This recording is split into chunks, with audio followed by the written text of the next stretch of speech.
ETF index mutual funds నేర్చుకుని stock మార్కెట్లో రాణించాలనుకుంటున్నారా? వెంటనే ఈ నెంబర్కి కాల్ చేయండి. రమగారు, చందమామ కథల్లో సాధారణంగా మనం జంతువుల్ని మనుషుల్ని చూస్తుంటాం. మనుషుల కన్నా జంతువుల కన్నా మనుషులు బాగా తెలివైన వారు అనేది మన కథలో మనం చూస్తూ ఉంటాం కదా. సాధారణంగా కూడా అంతే, కానీ మనకన్నా వాటికి ప్రేమ విశ్వాసం ఎక్కువ ఉంటుంది కాదంటారా? జంతువుల్లో విశ్వాసం అంటే కుక్కలకే విశ్వాసం ఉన్నట్టు కనపడుతుంది. మిగిలిన ఏ జాతికి విశ్వాసం ఉన్నట్టుగా చూపించరు. లేదు, బహుశా ఓన్లీ కుక్కల వరకు అనుకోవాలి. కుక్క విశ్వాసం గల జంతువు అంటే ఒకటి కుక్క, సాధు జంతువు అంటే ఆవు. మిగిలిన వాటికి వాడు విశ్వాసం కలిగి ఉంటుంటే ఎప్పుడో ఏదో ఒకటి జరుగుతుంది, కానీ ఆ జాతిలో ఉండదు. జాతి లక్షణం కాదు, గుర్తు పెట్టుకునే జాతి కాదు, అది జాతులు కావు వాటివి. ఈ కథలు మనం ఏంటి రకరకాలు చెప్తాం కదా, కాకపోతే వాటికి మనకి విచక్షణ ఉంటుంది, వాటికి విచక్షణ లేదు. వాటికి అంటే తమ పని తమ చేసుకోవటమే గాని ఇతరుల పని చెడగొట్టే తెలివితేటలు వాటికి ఉండవు. అవును, మనుషులకు అవి పుష్కలంగా ఉంటాయి. అవును, ఇది అది రెండు వస్తాయి కదా. అవును, తప్పించుకోవటం జంతువులకు వచ్చిన దానికంటే మనుషులకి బాగా వచ్చు. మాట్లాడే అవకాశం ఉందనుకో జంతువులతోటి సులువుగా తప్పించుకోవచ్చు. మనకి కథల్లో జంతువు మనిషి మాట్లాడుకున్నట్టు కనిపిస్తాయి. చందమామలో ఎక్కువ చూస్తూ ఉంటాం. ఒక కథ చెప్దాం చూడు. అలాగే బంగారు పిలక. పేరే చాలా పేరే డిఫరెంట్ గా ఉంది, అయితే కథకి రెలవెంట్ గా ఉండదే అనమాట. జంతువులు మనుషులు కలిసి ఉన్నది. ఒక ఊళ్ళో ఒక బ్రాహ్మడు ఉన్నాడట. ఆ కాలంలో వ్యక్తులకి శిఖలు తల గుండు పిలక ఉండేవి కదా. బ్రాహ్మలు తమ శక్తి అనుసారం లోహాలతో చేర్చుకున్నారు. బంగార పిలక, వెండి పిలక, రాగి పిలక, ఇత్తడి పిలక, ఇలా పిలకలు పెట్టుకునేవాళ్ళు. ఆ పిలకను బట్టి వాళ్ళ శక్తి కనపడుతుంది అనమాట. ఈయన బాగా ఆస్తిపరుడు, ఈయనకి బంగారు పిలక ఉంది. మనం జడలో పెట్టుకునే జడ తీసుకుని వెనకాల పెట్టుకునే చామంతి బిళ్ళ, పైన పెట్టుకునే నాగరము, చందమామలు, చంద్రవంకలు, సూర్యవంకలు, వాటి వల్లే మన డబ్బులు తెలుస్తాయి, మన నగల వల్లే కదా. అలాగే ఈ బ్రాహ్మడు పెట్టుకున్నటువంటి శిఖ బంగారపదే వెండిదే అనే దాన్ని బట్టి ఆయన స్తోమత తెలుస్తుంది. కాదు రమ్మగారు, ఇది కథ అయినా నిజంగా అలా ఉండేవారు అంటారా? కథ అంతే, కథనే చెప్పుకోవాలి. అయితే ఈ బ్రాహ్మడట పక్క ఊరులో ఉన్న వాళ్ళ అత్తగారింటికి వెళ్దాం అనుకున్నాడు. అక్కడ ఏదో వ్యవహారం అయితే వెళ్ళదలుచుకుంటే ఏమైంది, చక్కగా తయారయ్యాడు, స్నానం సంధ్య తెమిల్చుకుని ఈ బంగారు పిలకని నెత్తి మీద పెట్టుకుని వెళ్తుంటే ఏమైంది, ఈయన ఊరు దాటిన తర్వాత పొలిమేరలలో ఒక కుర్రాడు గొర్రెలు కాసుకుంటున్నాడు. వాడు పిల్లని గోవి వాయించుకుంటున్నాడు. ఆ పిల్లని గోవి సరదాలో పడి వాడు చూసుకోలే. ఈ గొర్రెలకి పక్కగా ఒక మూల ఒక నక్క పొంచుందిట. ఒకటో రెండో గొర్రెలు నేసిపోతుంది. ఈయన దూరం నుంచి నడిచొస్తున్నాడుగా. ఈ కుర్రాడు వీడి పిల్లని గోవి, గొర్రెలు, మూల ఉన్న నక్క అన్నీ చూసేసాడు.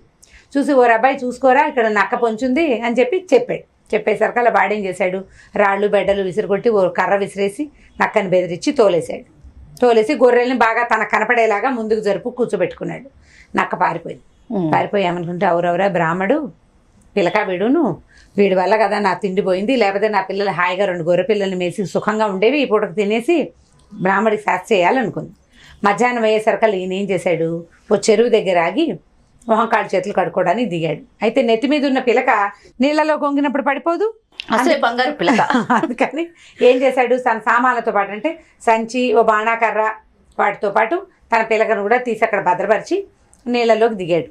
ఈయన మొహం కాళ్ళు చేతులు కడుక్కుని ఓ 4 మంచినీళ్ళు తాగి తెచ్చుకుని చెంబులోకి నీళ్లు ముంచుకుని, మంచినీళ్ళు తాగాలి కదా తినేటప్పుడు, తెచ్చుకునే లోపల ఈయన అక్క చల్లగా అక్కడికి వచ్చి ఈయన బట్టల్లో పక్కన పెట్టినటువంటి బంగారు పిలకని చేత్తోపుచ్చుకోవాలి, నోటితో ఖర్చుకుని పట్టుకెళ్ళింది. ఈయన ఏం చేశాడు, పైకి వచ్చి మెల్లిగా సంచిలోంచి ఏదో ఫుడ్ తీసుకున్నాడు, తిండి ఏదో తెచ్చుకున్నాడుగా మధ్యాహ్నం తినడానికి. అది తిన్నాడు. సరే వస్తువులన్నీ సవరించుకుని పిలక పెట్టుకుందామని చూసేసరికి పిలకలేదు. అయ్య బాబోయ్, ఇదేంటి ఇది ఎలా మిస్ అయిపోయింది, బాగా ఆలోచించాడు. దారిలో ఎక్కడా పడిపోవాలా, ఖచ్చితంగా నేను తీసాను, నాకు గుర్తుంది. చూస్తే తన సామాన్ల పక్కన నక్క నుంచున్నట్టుగా దాని పాదాల గుర్తులు, పరిగెత్తినట్టుగా దాని కాళ్ళ గుర్తులు కనపడ్డాయి. కాబట్టి నక్కే తీసిందని అర్థమైపోయింది. ఇందాక ఫుడ్ చెడగొట్టాను కాబట్టి దాని తిండి చెడగొట్టేశాడు. అందుకని అది ఈ పని చేసిందని ఏం చేశాడు, నక్కని వెతకడానికి పోయాడు. ఆ పొదలో ఈ పొదలో వెతుకుతుంటే అతను వంగి చూస్తున్నాడు, ఎక్కడుందని. నక్క పొట్టిది కదా జంతువు, ఎక్కడైనా దాక్కుందని చూస్తున్నాడు. ఈ కిందకి చూసే క్రమంలో చుట్టుపక్కల వాతావరణాన్ని అబ్జర్వ్ చేయలే. ఆ పొదలు ఈ పొదలు కదిపేసరికి ఓ పొదలో వచ్చి గుర్రమంటూ పెద్ద పులి ఒకటి బయటకు వచ్చి సమయానికి వచ్చావు, నాకు దాహం వేస్తుంది, రామని పిలిచేసరికి బ్రాహ్మడు బెదిరిపోయాడు. అయ్యి బాబు, ఇది ఇంకా ఏమైనా ఉందా మన మీద పడతాను, బాబు నన్ను వదిలేయమన్నాడు. వదిలేయమంటే పులింది, నాకు ఆకలి లేదయ్యా, ఎండగా ఉంది కదా, దాహం వేస్తాం, కాబట్టి నీ మెడ దగ్గర నరాన్ని అలాగా కొరికి ఓ 4 రక్తం పీల్చితే వెళ్ళిపోతాను, కమ్మగా ఉంటుంది మనిషి రక్తం అంతే అనేసరికల్లా ఈ తెల్లబోయి ఏమన్నాడు, అమ్మ బాబు మెడ దగ్గర నరం తెంపాక ఇంక బతుకుంటాడా, తర్వాత ఏదో ఒకటి పిక్కు తింటుంది దాన్ని. అందుకని ఏమన్నాడు, అది కాదండి, మీరేమో అడవికి రాజు, ఇంత పెద్ద పులి, నిన్ను మించిన రాజు ఎవడు ఉండడు, నువ్వు ఇంత రాజువి శిఖలేని బ్రాహ్మణ్ణి తింటావా నువ్వు? రక్తం పీల్చడం అంటే నన్ను తినడం కదా అర్థం. నా చూడు పిలక కాస్తా పోయింది, పిలక లేదు, శిఖలేని బ్రాహ్మడు అంటే ఎందుకు పనికిరాడని బ్రాహ్మడు కాదు, శిఖ లేకపోతే బ్రాహ్మడే కాదు. నువ్వేం చెప్పుకుంటావు? మీ కుల పెద్దలు, కులంలో మిగిలిన వాళ్ళ దగ్గరికి వెళ్ళి మీ జాతి వాళ్ళకి చెప్పాలి కదా, ఫలానా బ్రాహ్మడు రక్తం పీల్చి అంటే బ్రాహ్మడికి శిఖ లేదు అనే సంగతి తెలిస్తే పరుగు పోతుంది. అందుకని నా శిఖ వెతికి పెట్టు. నక్క వెతుకుపోయింది, మన ఇద్దరం కలిసి వెతుకుదామని అడిగాడు. పూలంది సరే పద వెతుకుదామని. అది కూడా ధర్మ సూక్ష్మం కరెక్ట్. ధర్మశాస్త్రాల్లో చెప్పారు శిఖ లేని బ్రాహ్మడే కాదు, కాబట్టి వాడు రక్తం పీలిస్తే పరుగు పోతుంది. రెండు కలిసి అక్కడ ఇక్కడ వెతకడం మొదలెట్టాయి. వీళ్ళిద్దరూ నడిచిపోతుంటే పైన ఒక మామిడి చెట్టు మీద నుంచున్న ఒక బొంతకాకి చూసింది. చూసి ఏం చేసింది, పైనుంచి కేకేసింది, పులిబాబా, ఆ జన్మ శత్రువు మనకి మనిషి, వాడితో కలిసి ఎందుకు వెళ్తున్నావంటే, ఈయన ఏం చెప్పింది పులి, ఈయన బ్రాహ్మడు, నాకేమో దాహంగా ఉంది, మెడనరం కొరికి రక్తం పీలుద్దామంటే ఈయనేమో నాకు శిఖ పోయింది, శిఖలేని బ్రాహ్మడు రక్తం పీల్చకూడదని ధర్మ సూక్ష్మం ఒకటి చెప్పాడు, అది నిజమే, మన వాళ్ళల్లో నా పరుగు పోతుంది, అందుకని నక్క ఎత్తుకుపోయిందంటే నక్క కోసం వెతుకుతున్నావంటే, కాకంది నువ్వు మనిషి చాలా తెలివైన వాడు, నేను మోసం చేస్తాడంటే వీడికి అంత ఉందా, నేను వీడంతూ చూస్తానంది పులి. అంటే ఇదేమంది కాకి, నువ్వు మీరంతా వెతకద్దు, అవతల చెరువు పక్కన ఒక గొయ్యి ఉంది, దాని పక్కన ఒక బండ ఉంది, ఆ గోతులో ఉంటుంది నక్క, పిల్లల్ని పెట్టింది, పిల్లలతో పాటు అది అక్కడ ఉందని. అది ఎక్కడో చూపించమన్నారు. సో ఫుల్ అడ్రస్ చెప్పేసింది. ఇప్పుడు బ్రాహ్మడు, పులి, కాకి ముగ్గురు కలిసి అక్కడికి పోయారు. పోయాక ఏం చేశారు, పిలవమంటే బ్రాహ్మడు అన్నాడు, ఇప్పుడు నేను పిలిచాను అనుకో నా గొంతు గుర్తుపెట్టేది రాదు, పోని పులి పిలిస్తే భయంతో రాదు. కాబట్టి ఇప్పుడు ఎవరు పిలవాలి, కాకిని పిలవమందామని కాకి దాన్ని పిలువు, నక్కని పిలవమంటే ఇదేం చేసింది, నక్క బాబా బయటికి రా, చుట్టాలు వచ్చారు, నీకోసం కడుపు నిండా ఆహారం తెచ్చారు, బయటికి రమ్మంది. రమ్మనేసరికల్ నక్క లోపల చిన్న కూతురికి జడేస్తుంది. జడేసి ఇప్పుడు పిలక పట్టుకొచ్చింది కదా, ఆ పిలకని దాని జుట్లో పెట్టాలన్నమాట. మా అబ్బాయికి ఎంతమంది కూతుర్లు సరదాగా చెప్పడానికి ఏముంది, 3 or 4 పిల్లలు ఉన్నాయి, చిన్న పిల్లకి జడేస్తోంది, జడేసి ఆ పిల్లకని అలంకరించాలి. అయితే ఏమైంది, నేను మా పిల్లకి జడేస్తున్నాను, ఇప్పుడు నేను రానంది అనేసరికల్లా ఇక వీళ్ళకి ఒళ్ళు మండిపోయింది బ్రాహ్మడికి. సరే ఏం చేశాడు, నువ్వు మళ్ళీ ఇంకోసారి పిలువు అని చెప్పాడు. ఈ జడేస్తున్నాను అనగానే పిల్లకి అందులో పెడుతుంది, బ్రాహ్మడికి అర్థమైంది, అందుకని ఈయన కోపం వచ్చిందనమాట. సరే మళ్ళీ పిలవమంటే కాకింది, మళ్ళీ పిలిచిందనమాట. నక్క బావా నీకోసం రుచికరమైన పదార్థాలు వచ్చినాయి, ఒకళ్ళు కాదు 2 చుట్టాలు వచ్చారు, పెద్దవాళ్ళు, ఒకళ్ళు అడవికి పెద్ద, ఒకరు ఊరికి పెద్ద, నువ్వే పెద్దవని, నీకు అడవికి పెద్దవాళ్ళ తర్వాత నువ్వే పెద్దవాడివని నిన్ను పిలవడానికి వచ్చారని మళ్ళీ కేకేసరికల్లా 1, 2 అనేసరికల్లా ఊరు పెద్ద అడవి పెద్ద అనగానే దీనికి డౌట్ వచ్చింది. అసలే జిత్తులు మారిది. గట్టిగా వాసన పీల్చి చూస్తే ముందు మనిషి వాసన, తర్వాత పులి వాసన 2 వచ్చినాయి. ఊరు నాయను ఇంకేముంది, ఈ పిల్లక కోసమే వచ్చి ఉంటారు వీళ్ళని. ఏం చెప్పింది, అయ్యా గట్టు మీద ఒకళ్ళని పుట్ట మీద ఒకళ్ళని కూర్చోమను, నేను వస్తానని. అయితే సరే బ్రాహ్మడు ఏం చేశాడు, చెట్టు ఎక్కాడు, అక్కడ చెట్టు ఉంది, ఈ పులి గట్టెక్కి కూర్చుంది, చెరువు గట్టెక్కి. ఎప్పటికీ నక్క రాలేదు. రాకపోయేసరికల్లా పులికి కోపం వచ్చేసింది. ఈ బ్రాహ్మణ్ అంటే నీకు పిలకక్కర్లా గిలకక్కర్లా, రా నువ్వు కిందకి అంటే, అలా కాదు నక్క ఉందో లేదో చూడు, నా పిలక దొరికాక నన్ను పీల్చేద్దు కానీ నీదే ఇష్టం.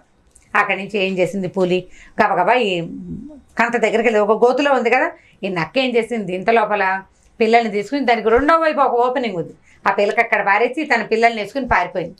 పోనీలే. అక్కడి నుంచి సరే ఈ పులి ఏం చేసింది, పంజా పెట్టి బాగా గోతుని తవ్వింది. పులి కాకి 2 లోపలికి వెళ్ళినాయి ఆ గోతులోకి. బ్రాహ్మడు చెట్టు ఎక్కాడు, దిగిరాలి, దిక్కండా కూర్చుని ఉన్నాడు పైన. ఈ లోపలికి వెళ్ళేసరికల్లా ఏమైంది, వీళ్ళకి నక్కలేదు, దాని పిల్లలు లేవు, 2వ వైపు ద్వారం ఉంది, అటు వెళ్ళిపోయిందని తెలిసిపోయింది. అక్కడ ఇక్కడ చూస్తే ఆ బంగారు పిలక అక్కడే కనపడింది. అక్కడి నుంచి పిలక కనిపించింది, బంగారు పిలక అక్కడే కనపడింది. కనపడేసరికల్లా ఈ పులి కాకి బయటకు వచ్చేసరికల్లా పులి అంది, బ్రాహ్మడా ఇదిగోరా అని పిలక కిందకు వచ్చి పిలక తీసుకో, నువ్వు పిలక పెట్టుకున్నాక నేను నీ మెడగనారం కోరికి రక్తం తాగుతాను అనేసరికల్లా బ్రాహ్మడు అన్నాడు, అమ్మో అలా కాదు, నాకు భయం వేస్తుంది కిందకి రావటానికి, ముందు అసలు నా పిలక నాకు పెట్టాలి ఫస్ట్, తర్వాత నా కొత్త ఆలోచన రావచ్చు అనేసరికల్లా నేను ఎట్లా వచ్చి చెట్టు ఎక్కి పెడతాను, నువ్వు పిచ్చి వేషాలు అంటే చిరుత పులిని పిలుస్తాను, అదైతే చెట్టు ఎక్కి నిన్ను దింపేస్తుందని పెద్ద పులి బెదిరించింది. అక్కడి నుంచి కాకంది, సరేలే నేను ఉన్నా కదా నేను పెడతానండి. ఏం చేసింది, కాకి ముక్కును గడుచుకుని ఆ పిలకని పైకి తీసుకొచ్చింది. తీసుకొచ్చి బ్రాహ్మడికి ఇచ్చింది. బ్రాహ్మడు అన్నాడు, నేను ప్రాణభయం, నాకు చెట్టేమో చిటారు కొమ్మకి ఎక్కేశాను, దిగటం ఎలాగో తెలీదు, చెట్టు కొమ్మని 2 చేతులతో కావిటేసుకుని పట్టుకుని ఉన్నాడు. చెట్టు ఎక్కాక పట్టుకోవాలి కదా, అందుకని నా పిల్లక నువ్వే పెట్టమన్నాడు అనేసారు కాకిని. ఆ కాకి ఏం చేసింది, ఆ ముక్కుతోటి కాళ్ళతోటి పెట్టడానికి వెనక నెత్తి మీద చేరింది. చేరంగానే ఈ బ్రాహ్మడు ఏం చేశాడు, ఓ చెయ్యి వెనక్కి పెట్టి చటుక్కున ఆ కాకిని పట్టేసుకున్నాడు. పట్టుకుని తనకు పై పట్టేది ఒక తువ్వాలు ఉందిగా, తువ్వాల్లో చుట్టాడు ఒక చేతితోటి, చుట్టి కిందకి పడేసాడు. పడేస్తే పులంది, ఏమిటి అవేవో పడేస్తున్నావు అంటే, నీకు బాగా దాహంగా ఉంది కదా, ముందు నువ్వు ఈ కాకి రక్తం పీల్చి తాగేసి, ఆ తర్వాత నువ్వు ఇంకా మంచి జంతువుని ఏదైనా చూసుకుందు కానీ నన్ను వదిలిపెట్టేయమన్నాడు. అనేసరికల్లా ఒప్పుకోలేదు పులి.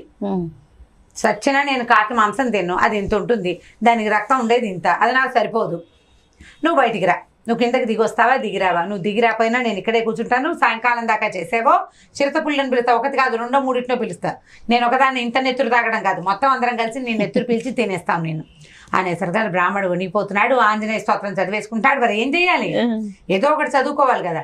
ఈ లోపల ఏమైంది, దూరం నుంచి శబ్దం అవుతుంది. ఈ బ్రాహ్మడు తలకాయ బాగా పైకెత్తి వంచి చూసేసరికల్లా జింకలు లేళ్ళు పరిగెత్తుకొస్తాయి. వచ్చేసరికి సరే ఏమన్నాడు, అబ్బో ఎన్ని జింకలు ఎన్ని లేళ్ళు అన్నాడు. అనేసరికి పులికి వెంటనే ఉత్సాహం వచ్చింది. జింకలు లేళ్ళు అనగానే ఎక్కడ అంటే అక్కడెక్కడో కనపడుతున్నాయి, చూడు చూడు ఎన్నున్నాయో చూడమని. వీడు ఇంకా కొంచెం ఎగబాకి చూసి బోలెడన్ని లేళ్ల గుంపు ఎన్ని వస్తున్నాయో, బోలెడు ఒక్కొక్కటి బలిసి కండబట్టి బ్రహ్మాండంగా ఉన్నాయి, నెత్తురు ప్రవహిస్తూ కనపడుతోంది వాటి పరుగులు. అనేసరికి పులికి ఉత్సాహం వచ్చింది. ఈ మనిషి గోల మధ్యాహ్నం నుంచి వీడు వెనకాల పడి చారెడు నెత్తురు కోసం చూస్తే, వీడి వీడి తిండి ఎలా ఉంటుందో తెలియదు, అంటే వీడి మాంసం ఎంత రుచిగా ఉంటుందో నాకు తెలీదు. పెద్దవాళ్ళంతా చెప్పుకుంటారు మంచి మాంసం కమ్మగా ఉంటుంది రుచిగా ఉంటుంది అని, ఏనాడు తిన్నది కాదు. లేడి మాంసం ఎలా ఉంటుందో మనకు తెలుసు, టేస్ట్ తెలుసు కదా, టేస్ట్ తెలుసు. ఓ పెద్దదాన్ని కొడితే శుభ్రంగా వారం రోజులకు సరిపడా ఫుడ్. ఈ మనిషి ఏమిది, బ్రాహ్మడు వీడు సన్నగా ఉన్నాడు, బాగా చూడు ఎటొస్తుందో చూడమని అడిగింది. అడిగేసరికల్లా బ్రాహ్మడు అన్నాడు, ఆ పక్కకు వస్తుంది, చెరువు వైపుకి వెళ్తుంది, నువ్వు ఇమీడియట్గా పరిగెత్తావా వెంటనే పట్టుకోగలుగుతావు ఒకదాన్ని అనగానే పూలు ఏం చేసింది, పరిగెత్తుకుంటూ వెళ్ళిపోయింది. పూలేటి పరిగెత్తంగానే బ్రాహ్మడు గబగబా దిగేసేసి తన కర్ర చేత్తో పుచ్చుకుని ఇక ఒకటే పరుగు, బంగారు పిలక పెట్టింది కాకి. ఆ పిలకని జాగ్రత్తగా తీసి 2 పెట్టుకున్నాడు. ఇక పిలక ఉండకూడదు మనకని చెప్పి పరిగెత్తుకుంటూ ఈ పులి ఒక లేడిని వేటాడి ఇటు తిరిగి వచ్చే లోపల ఈయన ఊరు దాటేశాడు, అడవి దాటుకుని వెళ్ళిపోయాడు అనమాట అవతలకి. ఈసారి వచ్చేటప్పుడు ఒక్కడనే రాకూడదు, ఎవరైనా తోడు తీసుకురావాలనుకుని బతుకు జీవుడా అని పారిపోయాడు. ఇప్పుడు పులి ఏమైంది, అది లేడిని తిన్న తర్వాత ఇంకా దానికి ఆకలేదు దాహం లేదు, పైగా చీకటి పడిపోయింది. చీకటి పడుతుంది, మధ్యాహ్నం నుంచి ఈ కథ నడుస్తుంది కదా. చీకటి పడ్డాక అవి వేటకి గీటకి మనుషులను వెతుక్కుంటూ రావు, పోయి ఎక్కడైనా నీడ పట్టుకుని పోయి పడుకుంటాయి. తినేసింది హాయిగా ఒక లేడీని పెద్దదాన్ని పడుకుని నిద్రపోయింది. కథ కంచికి మనం ఇంటికి. చాలా బాగుందండి, బంగారు పిల్లక బాగుంది అన్నిటికన్నా. ఇప్పుడు ఇది అట్రాక్టివ్ గా ఉంటుంది కొత్త పిల్లలకి. రైట్ అమ్మ గారు, ఇంకొక స్టోరీతో కలుద్దాం తప్పకుండా.